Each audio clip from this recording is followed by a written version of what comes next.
अस्सलाम वालेकुम प्यारे बच्चों, कैसे हैं आप सब? उम्मीद है खैरियत से होंगे। तो आइए एक मज़े की ये लिखा हुआ है छोटी सी मेरे पास एक किताब है, उस किताब का नाम है झूम। और ये झूम में जितनी भी छोटी-छोटी बातें हैं, कहानियाँ हैं, नज़्में वो किसने लिखी हैं? सूफ़ी ग़ुलाम मुस्तफ़ा तबस्सुम ने। तो आइए एक छोटी सी नज़म पढ़ते हैं।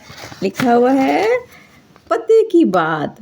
पते की बात मतलब राज़ की बात।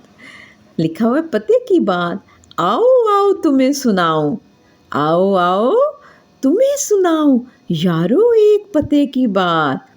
रात न होगा तो होगा दिन, दिन न होगा तो होगी रात। तो ये थी पते की बात। आओ आओ तुम्हें सुनाऊं यारो एक पते की बात। रात न होगा तो होगा दिन, दिन न होगा तो होगी रात। तो ये थी पते की